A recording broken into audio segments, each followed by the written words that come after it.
I think Aquinas, in his Division and Methods of the Sciences, gives us a way to understand the natural sciences and the relation of philosophy to the natural sciences. He offers a kind of roadmap to the different branches of philosophy and science. Philosophy and science both study reality, so we might begin with a kind of chunk of reality, if you can imagine, an apple, something real. If you looked at it, your senses would tell you something about it, maybe its size and color and so on. But as you looked at it, your intellect would also tell you something about it. It would tell you what it is. It would form a concept of apple that would apply to every apple you might ever encounter. We call this the first degree of abstraction. And that first degree of abstraction opens the door to the study of the philosophy of nature, to the study of material things in terms of their most basic principles. As you continue to gaze at the apple, you might also notice that it happens to be round. The intellect can also abstract geometrical shape or quantity. This is the second degree of abstraction, the abstraction of quantity. And it opens the door to another way of studying the natural world, another study that's in some ways abstracted entirely from the natural world. It opens the door to mathematics. So we can study relationships of quantity or of geometrical figures without any reference to apples or oranges or things that are round. We can study the nature of roundness or the relationships between numbers in abstract mathematics. You might also notice, as you look at the apple, that it exists, that it is. The intellect can judge that it is, that it exists. It makes a judgment.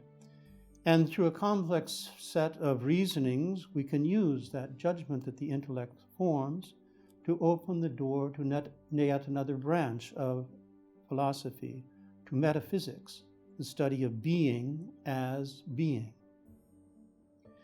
Now, empirical science also studies the natural world. It studies material things, and so like the philosophy of nature, it uses the first degree of abstraction.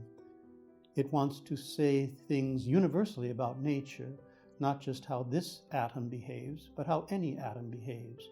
Or the biologist knowing not just how this robin acts, but how robins as a species tend to act. It uses a particular method. It applies mathematics to material things to get its data through measurement. So we talked about the second degree of abstraction, giving us the science of mathematics, and the first giving us the philosophy of nature. If you apply the second to the first, apply the study of mathematics or quantity to nature, you can do empirical science by way of measurement. And that's a very effective way of studying the world. Galileo said that the world itself is like a book written in the language of mathematics, and unless you know that language, you wander through the world as through a dark labyrinth. You can't really understand it. The key to understanding the world is to study it quantitatively through mathematics, through quantity. And we know from all of the achievements of science that that is a very effective method. We can think of the scientific and technological achievements, quite effective, but also limited. Empirical science can study only aspects of reality that can be measured.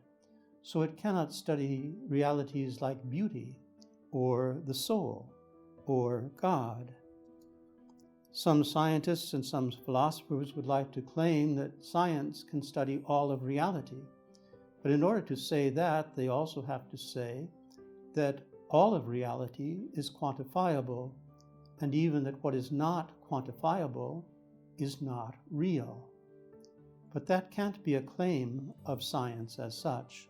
We might say it's the claim of a kind of ideology, often called scientism, that only the measurable is real. If science sticks to its own method, then it can make claims about the world based on measurement, but can't claim things beyond that method. Now, if we respect the different methods of philosophy and empirical science, then we can see that they are not in competition, that in all kinds of ways they complement each other, and that together they allow us to discover the true nature of the world in which we live.